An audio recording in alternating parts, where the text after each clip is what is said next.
سیدنا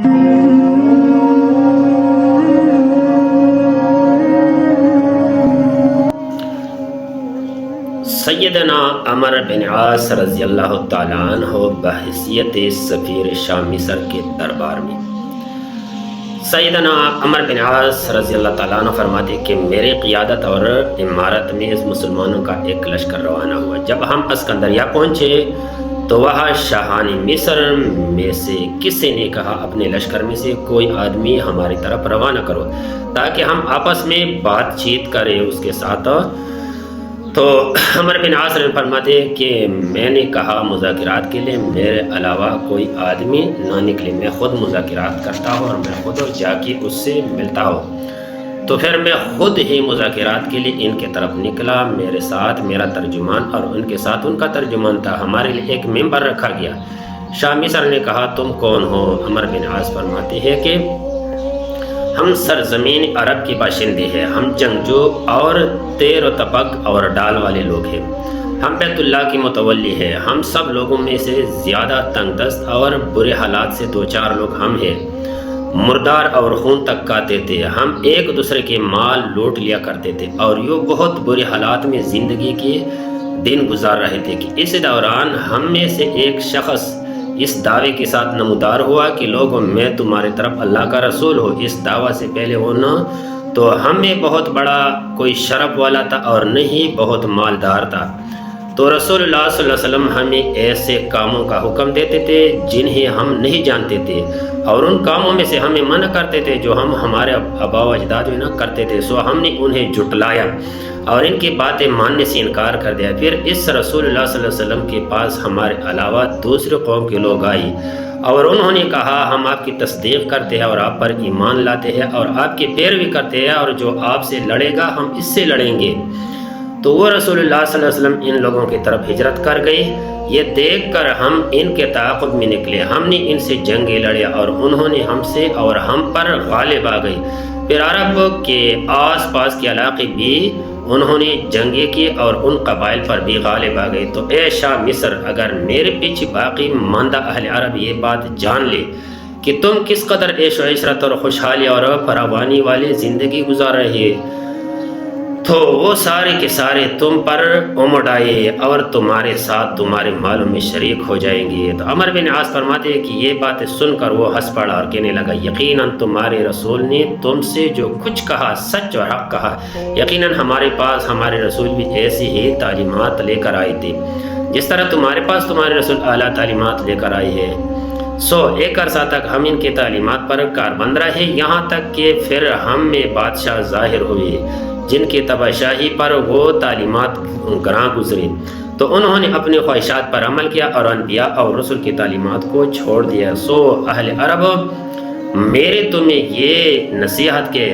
اگر تم اپنے رسول کی تعلیمات احکامات کو پکڑے رکھا تو پھر جو بھی قوم تم سے میدان سجائے گی تم ہی اس پر غالب آؤ گی، اور اگر تم نے وہی انداز زندگی اپنا لیا جو ہم نے اپنایا تھا اور تم نے بھی ہماری طرح اپنے رسول کی تعلیمات کو چھوڑ کر خواہشات نفس کی پیروی شروع کر دی، تو اللہ تعالیٰ ہمیں اور تمہیں تنہا چھوڑ دے گا، اور پھر نہ تو جو ہے نا ہم سے بلحاظ نفری زیادہ ہو اور نہ ہی بلحاظ قوت، یعنی اس وقت جب اللہ تعالیٰ کی مدد تم سے اٹھ جائے گی تو ہم تم پر غالب آؤ گے، اور انہی باتوں پر مذاکرات ختم ہوئے۔ عمر بن عاص فرماتے ہیں کہ میں نے اس آدمی سے بڑھ کر تیز ترار آدمی سے کبھی بات چیت نہیں کی۔ اسی طرح اس جنگ میں صحابہ کرام نے اپنی خوشحالی، مال و دولت کی فراوانی اور اپنی نبی کریم صلی اللہ علیہ وسلم کی زمان اقدس کی تنگ دستی کا فاقہ کشی کا تذکرہ بھی کیا کہ ایک فرماتے ہیں کہ اسکندریہ میں عمر بن عاص کے ساتھ میں تھا تو وہاں موجود مجاہدین نے اپنی خوشحالی اور مال و دولت کی فراوانی کا تذکرہ کیا، تو صحابہ کرام رضوان اللہ تعالیٰ میں سے کسی نے کہا کہ رسول اللہ صلی اللہ علیہ وسلم نے اس دنیا سے اس حالت میں وفات پائی کہ آپ کے گھر والوں نے کبھی غلیظ جو اور گندم کے مکس آٹے کی روٹی جی کبھی آپ صلی اللہ علیہ وسلم اور آپ کی اہل نے کبھی پیٹ بھر کے نہیں کھائی تھی۔ اسی طرح اس جنگ میں مصر کے جنگ میں جو ہے نا یہ تیز تلوار اور نیزے اور خنجر جو ہے نا بہت زیادہ استعمال، بلکہ ان کے زبردست مضبوط قلعوں کو فتح کرنے کے لیے منجنیب تک استعمال کیے گئے۔ چنانچہ سقط ابی علی بن رباح فرماتے ہیں کہ جب اسکندریہ والوں نے سیدنا عمرو بن عاص کے لشکر کو آگے بڑھنے سے روکا تو عمرو بن عاص نے ان پر منجنیب سے پتھر برسائے۔ تو اس طرح سیدنا عمرو بن عاص نے مدینہ منورہ میں امیر المؤمنین سیدنا عمر کو پتہ کی اطلاع دینے کے لیے معاویہ بن حدیج کو بھیجا کہ سیدنا عمر کو مصر کے فتح کی خوشخبری سناؤ۔ چنانچہ معاویہ بن حدیج نے فرمایا کہ عمرو بن عاص نے مجھے فتح اسکندریہ کے موقع پر سیدنا عمر کے طرف بھیجا، تو میں دوپہر کے وقت مدینہ پہنچا۔ میں نے اپنی اونٹی مسجد کے دروازے کے پاس بٹھائے اور وہ خود مسجد کے اندر داخل ہو گیا۔ میں ابھی بیٹا ہی تھا کہ امیر المؤمنین سیدنا عمر رضی اللہ عنہ کے گھر سے خادمہ باہر آئے۔ اس نے مجھ پر دیسی لباس میں تکا مندہ دیکھا تو میرے پاس آ کر پوچھنے لگے تم کون ہو؟ میں نے کہا میں عمرو بن عاص کا قاصد معاویہ بن حدیج ہو۔ وہ واپس گئی اور دوبارہ دوڑتے ہوئے آئی۔ میں اس کے پنڈلی یا دونوں پنڈلیوں پر اس کے تہبند لگنے کے سرسراہٹ سن رہا تھا۔ وہ میرے قریب اور کہنے لگے آپ امیر المؤمنین کے پاس آئی، وہ آپ کو بلا رہے ہیں۔ تو میں اس کے پیچھے چل پڑا اور جب میں اندر داخل ہوا تو دیکھا کہ سیدنا عمر اپنے ایک ہاتھ سے اپنی اوپر والی چادر پکڑے ہوئے ہے اور دوسرے ہاتھ سے اپنا تہبند سنبھالے ہوئے ہے۔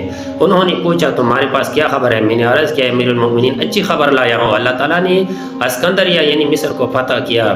تو وہ میرے ساتھ مسجد میں تشریف لائے اور مؤذن کو لوگوں میں سے صلاۃ الجامع کا اعلان کرنے کا حکم دیا۔ لوگ اکٹھے ہو گئے تو مجھے حکم دیا گیا کہ اٹھو اور اپنے ساتھیوں کو مصر کی خوشخبری سناؤ۔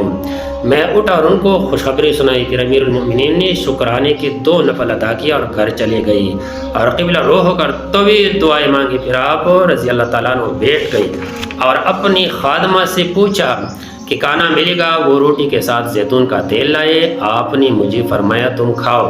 میں نے شرماتے ہوئے کچھ کھایا تو انہوں نے پھر فرمایا اور کھاؤ، کیونکہ مسافر کھانا پسند کرتا ہے، اگر مجھے کھانے کی طلب ہوتی تو میں بھی ضرور تمہارے ساتھ کھاتا۔ معاویہ بن حدیج فرماتے کہ میں نے شرماتے ہوئے کچھ مزید کھایا۔ پھر امیر المؤمنین کے خادمہ سے پوچھا کھجوری ہے؟ تو وہ ایک بڑی تھالی میں کھجوری لائی۔ امیر المؤمنین نے مجھے کہا تم کھاؤ، تو میں نے شرماتے ہوئے کھجوری کھائی۔ پھر فرمانے لگے اے معاویہ، جب تم مسجد میں داخل ہو تو تمہارا کیا خیال تھا؟ میں نے کہا میرا خیال تھا کہ امیر المؤمنین اس وقت قلیلہ فرمانے نے سویا ہوا ہوگا۔ سینم فرمانے لگے عمر تم نے برا کہا یا تم نے برا گمان کیا، اگر میں دن کو سو جاؤں تو رایا کا نقصان کروں گا، اگر میں رات کو سو جاؤں تو اپنا نقصان کروں گا۔ اے معاویہ، ان 2 حالتوں میں کیسے سو سکتا ہوں؟ تو سرزمینی اسکندریہ یعنی مصر پر دوسری مرتبہ سیدنا عمرو بن عاص کے زیر امارت لشکر نے حملہ کیا اور اسے فتح کیا۔ چنانچہ سقا تابعی تمیم بن پرا اپنے متعلق فرماتے کہ میں بھی اس لشکر میں موجود تھا جس نے سرزمین اسکندریہ کو دوسری دفعہ فتح کیا۔ تو میرے بھائی یہ حضرت عمر رضی اللہ عنہ کی کچھ خصوصیات۔